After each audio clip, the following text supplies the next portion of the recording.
आज पलामू ही नहीं बल्कि पूरा देश मर्माहत है। महाराष्ट्र के पालघर से ऐसी मनहूस खबर आई है जिसे जिसने भी सुना एक आह निकल पड़ी। पलामू के लाल ने उस असहनीय वेदना को कैसे सहा होगा? पलामू के जवान को दरिंदों ने क्यों जिंदा जला दिया? क्यों इस घटना को अंजाम दिया गया? ये सवाल सबके मन को खाए जा रहा है। कैपिटल न्यूज की टीम पूर्वडीहा जवान के गांव पहुंची, जहां जवान के दरवाजे पर लोगों की भीड़ तो थी, पर उस भीड़ में एक खामोशी थी। जवान सूरज दुबे की मां की हालत, बेटे के बिछड़ने की तड़प आसमान को चीर रही थी। हर आने जाने वालों से उनका एक ही सवाल था कि आखिर उनके लाडले का कसूर क्या था? क्यों इतनी बेरहमी दिखाई गई? महज 17 साल की उम्र में नेवी ज्वाइन करने वाले पूर्वडीहा के कोल्हुआ के रहने वाले मिथिलेश दुबे के पुत्र सूरज दुबे नए साल में 2 जनवरी को छुट्टी लेकर घर आए थे। 15 जनवरी को उनकी सगाई हुई और मई में शादी होने वाली थी। सगाई के बाद करीब 1 महीने की छुट्टी पूरी कर तमिलनाडु के कोयम्बटूर के लिए 30 जनवरी को घर से निकले, लेकिन चेन्नई एयरपोर्ट पहुंचने के बाद से अचानक मोबाइल फ़ोन बंद हो गया। परिजनों ने पूरे दिन इंतजार करने के बाद सूरज के यूनिट में कमांडेंट को इसकी सूचना दी और पलामू पुलिस से भी मदद की गुहार लगाई। पलामू पुलिस कप्तान संजीव कुमार की तत्परता से मोबाइल को ट्रेस किया गया। पुलिस अभी अपनी जांच कर ही रही थी कि अचानक 5 जनवरी को शाम 4:30 बजे सूरज दुबे के घर महाराष्ट्र के पालघर से पुलिस का फोन आया और बताया गया कि जले हुए अवस्था में सूरज दुबे मिले हैं और उन्हें हॉस्पिटल में एडमिट कराया गया है। 30 जनवरी को करीब 8 बजे यहाँ से मैं ही उसको छोड़ने गया था डाल्टनगंज बस स्टैंड।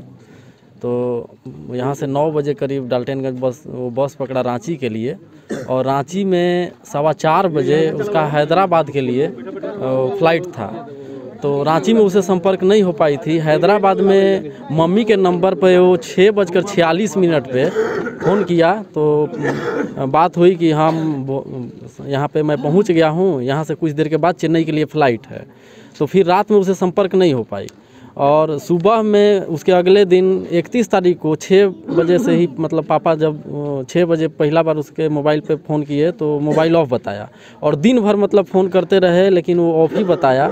और काफ़ी परेशान जब हम लोग हो गए तो शाम करीब 6 बजे उसके यूनिट जो INS अग्रानी कोयम्बटूर में है, तो वहाँ पे हम लोग उनको सूचना दिए उसके कमांडिंग ऑफिसर को कि सूरज के साथ ऐसा ऐसा मतलब यहाँ से चला था और उसको तो 31 तारीख को वहाँ तक हर हाल में पहुँच जाना चाहिए था। तो उनके द्वारा भी बताया कि हाँ वो हमारे यूनिट में अभी तक पहुँचा नहीं है, लेकिन उसका जो है रिपोर्टिंग टाइम 1 फरवरी को प्रातः 8 बजे है। तब तक हम लोग इंतज़ार करते हैं कि शायद वो कहीं चेन्नई में ही रुक गया हो कि 1 तारीख तक वो आ जाएगा, कि हम लोग इंतज़ार करते हैं, आप लोग भी इंतज़ार कीजिए।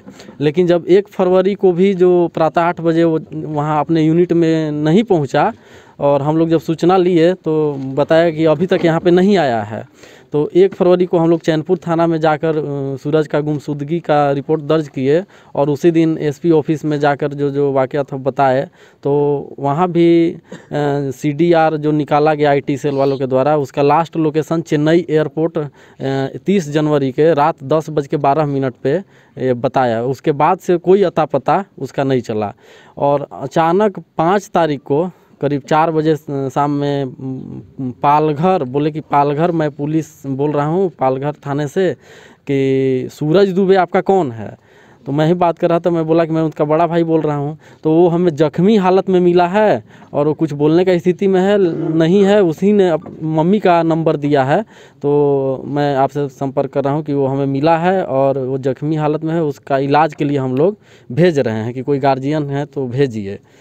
लेकिन जो कल भी शाम को हमारे वहाँ के पालघर पुलिस अधीक्षक के द्वारा फ़ोन आया मेरे नंबर पे, जो वस्तु स्थिति था मैंने बताया और रात में उन्होंने जो स्टेटमेंट दिया है कि फिरौती के लिए 10 लाख फिरौती के लिए उनका अपहरण किया गया और नहीं देने पे जलाकर उनकी हत्या कर दी गई, ये सरासर गलत है। ऐसी अगर फिरौती की मतलब कोई बात ही नहीं है, न हमारे नंबर पे, मम्मी के नंबर पे, पापा के नंबर पे ऐसा कोई भी कॉल ही नहीं आया। हम लोग रात भर जगे रहते थे लेकिन कोई भी कॉल न दिन में न रात में इस तरह का कोई भी मतलब हमें यही लगता है कि जो धर्मेंद्र नाम का लड़का है उसी का यूनिट का, उसका पापा के नंबर पे भी फ़ोन आया था, सूरज से बराबर संपर्क में बना हुआ था। वो 30 तारीख को SMS के द्वारा करीब 13 बार सूरज से उसकी बात हुई है और हमें उसी पे शक जा रहा है और वहीं के अधिकारी लोग मिले हुए हैं। और ये जो अपहरण की जो कहानी है ये सरासर गलत है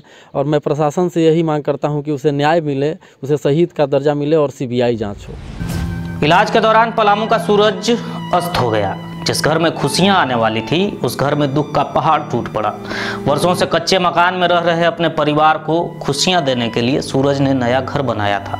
कुछ ही दिनों में मां की खुशियां दुगनी होने वाली थी, लेकिन इन सब पर ग्रहण लग गया।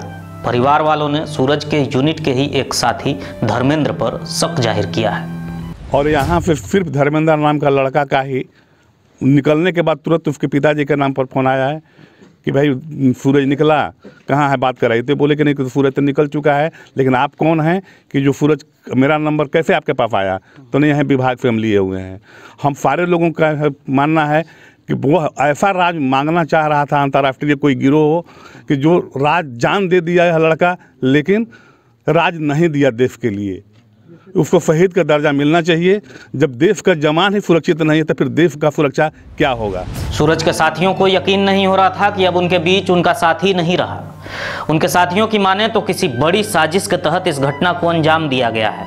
परिजन CBI जांच की मांग भी कर रहे हैं। देखिए, बहुत जघन्य घटना है ये। सूरज को मैं व्यक्तिगत तौर पे जानता था, मेरा मित्र था वो, और उस टाइम जिस हिसाब का लड़का था सूरज, उस हिसाब का लड़का में हमको नहीं लगता है कि इसमें आसानी से वो किसी के ट्रैप में आने वाले लड़कों में से था। इसके पीछे बहुत बड़ी साजिश की बू आ रही है। और दूसरा बात है कि आप समझिए कि 30 जनवरी को यह चेन्नई एयरपोर्ट पे वो पहुंचते हैं सूरज जी। 30 जनवरी को एयरपोर्ट के बाद से वो मिसिंग हैं। पलामू पुलिस ने जो एक्शन लिया उसके तहत पता चला कि वो चेन्नई एयरपोर्ट से निकले और उसके बाद कोई NSG का ऑफिस था, वहाँ के सामने से मिसिंग है।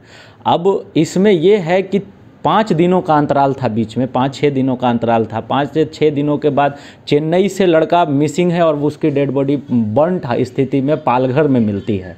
तो ये एक बहुत बड़ा साजिश है सर, इस साजिश। और इसमें ना ये CBI इंक्वायरी हो, जो हमारी मांग है। हम लोगों ने अपने तहत भी जो मांग की है कि इसकी CBI इंक्वायरी हो।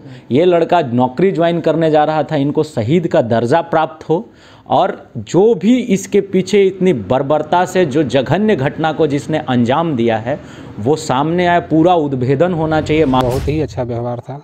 वो मेरा चचेरा भाई हुआ, पढ़ने लिखने में काफ़ी ब्रिलियंट शुरू से ही रहा है और मतलब हम लोग से ज़्यादा घुल मिल के हमेशा से रहा है। बहुत हम लोगों को कमी खल रही है।